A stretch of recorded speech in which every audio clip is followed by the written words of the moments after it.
Hello, this is Chapter 17, Managing Organizational Change.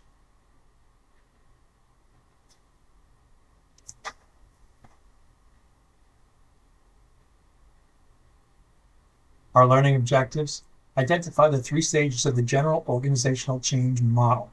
Also, discuss the advantages and disadvantages of internal versus external change agents. Also, give examples of how individuals and organizations resist change. Summarize the components of the model of organizational change and development, and express the degree to which change interventions are effective. Also, describe the guidelines for managing change. What is change? Change can be pervasive, change can be persistent, change can be permanent, change can be accelerating. A general model of organizational change. This is based on Exhibit 17.1, which is in our class textbook. Unfreezing. Helping employees let go of the old ways of doing things that are no longer effective or aligned with new organizational goals. Changing. Encouraging or convincing employees to acquire attitudes and behaviors that support the new direction of the organization. Refreezing is reinforcing and locking in new behaviors and attitudes through rewards and recognition, and training and new employee orientation programs. Change agents. A change agent brings a different perspective. Also, a change agent challenges the status quo. Success of the program rests on the relationship between the change agent and the key decision makers. Change agent types include external, internal, and both external and internal. But what we have in most organizations is resistance to change. The more significant the change, the more intense the fear, the anxiety, the resistance.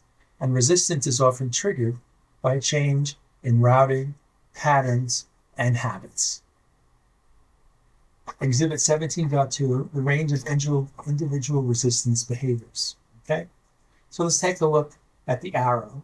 On the left side, we have acceptance of change. There's enthusiasm, there's excitement, cooperation, and then as it goes down, it's indifference, apathy, passive acceptance, getting along okay, not paying attention. And then we have some resistance, complaining, not learning, slowing down, teaming with others and resisting, teaching others how to resist. This becomes vigorous resistance, staying away from work at key times, making purposeful errors, and then sabotage. And this is the range of individual resistance and behaviors. And why are there reasons for individual resistance? Well, the perceived loss of position, power, status, quality of life, and authority. Economic insecurity. People are afraid they're going to lose their jobs. Alteration of social friendships and interactivity. Fear of the unknown. And failure to recognize the need for change. Cognitive dissonance due to new people, processes, systems, technology, expectations. And a fear of a lack of competence, believing the proposed change is either wrong or bad. And there are organizational barriers to change, and they include professional and functional orientation of a department, unit, or a team, structural inertia, perceived threats to the power balance, and previous change failure. Oh, we've done this before and it didn't work. So there are specific strategies for overcoming resistance. Give people and organizations a reason to change. Get more people involved. Increase communication. Identify and guide champion supporters of change, and obtain upper-level management support. Create a learning organization. Characteristics of a learning organization: open discussions and accessibility to information, clear vision expressed at all levels, and a strong emphasis on interdependence, worth, and importance of each person and unit. Clear goals and performance expectations. There's also a commitment to learning, improving, and personal growth, and concern for measurable results whenever possible. Curiosity to try new methods and experiment, and also acceptance of failure. Failure is okay as long as we learn something from it and we don't repeat it. A model for organizational change and development. This is Exhibit 17.3, and you have different forces for change that are both external and internal. Then you have performance outcomes, which could be either individual, group, or organizational. And then diagnosis of the problem and the selection of the appropriate method as constrained by impediments and limiting conditions, followed by the implementation of the method and the program evaluation, where we have feedback, adjustment, revision, and reinforcement, and then you go back. The forces for change. So we indicated that we had external, internal, and external, internal. So the external forces are beyond the control of management. Economic forces, technical forces, social forces, political forces, legal forces.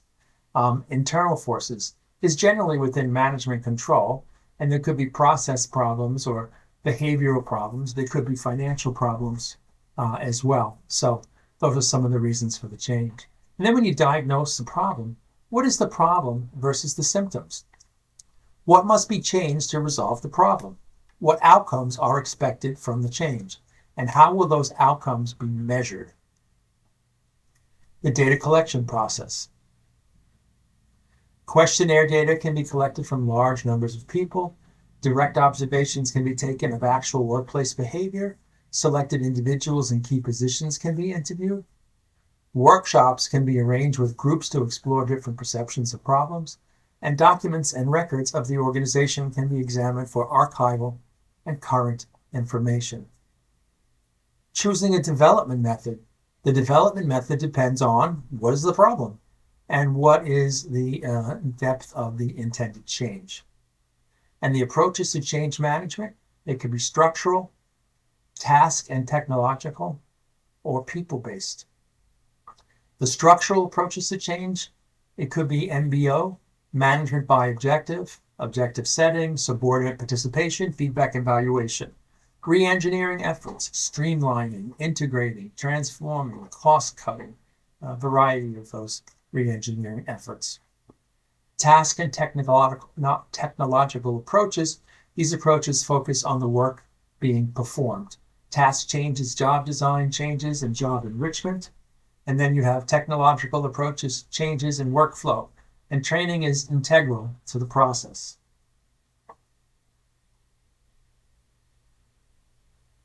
Human capital approaches, team building, ethics training, mentorship programs, introspective. These are all human capital approaches where you have to work with your employees to be able to achieve these approaches. Introspection development goals. You have to develop objectivity, learning, improving self-confidence, increased sense of personal responsibility, increased tolerance for the ambiguity and the paradox, action taking, achieving life balance, open access, and learning egolessness. TQM, total quality management, is a multifaceted approach. Key TQM components include what is the specific goal, the definition of quality, the nature of environment, the role of management, the role of employees, structural rationality, philosophy toward change.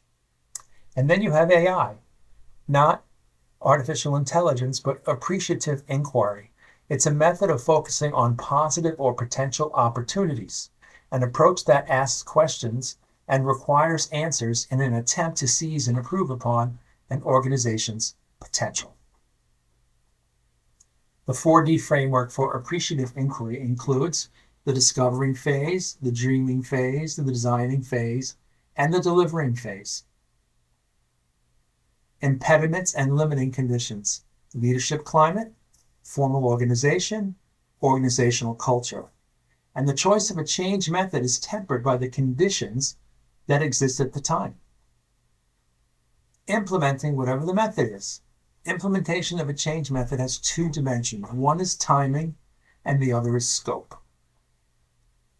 And then how do you evaluate the program effectiveness that's bringing about the change? Well, an expenditure of organizational resources in exchange for some desired result.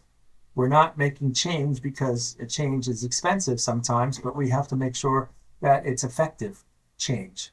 And then when you're evaluating the program, there's two problems: obtaining data that measures the desired results and determining the trend of improvement over time.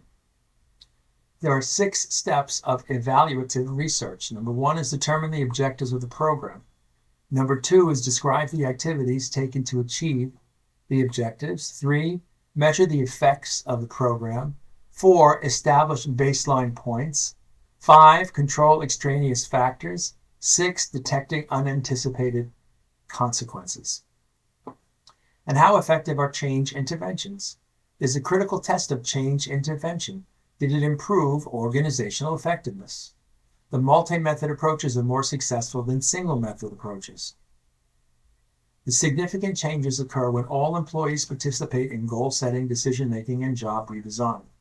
Employee collaboration is developed through team building, and the organizational structure is reorganized to accommodate the new levels of participation and collaboration. So what are the steps to take when we're managing change?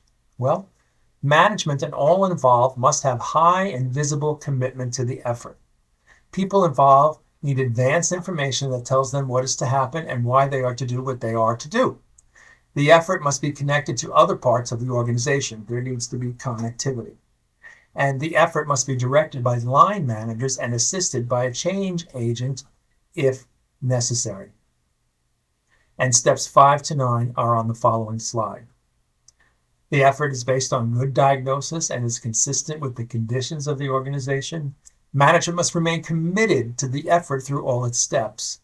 Number 7, evaluation is essential and must be more than asking people how they feel about the effort. And number 8, people must see the relationship between the effort and the organization's mission and goals. Any change agent must be clearly competent. Organizational change is a significant undertaking that managers should go about in a systematic way. So let's review. We identified the 3 stages of the general organizational change model. We discussed the advantages and disadvantages of internal versus external change agents. We gave examples of how individuals and organizations resist change. And we summarized the components of the model of organizational change and development. And we expressed the degree to which change interventions are effective. And we described the guidelines for managing change. I thank you for listening.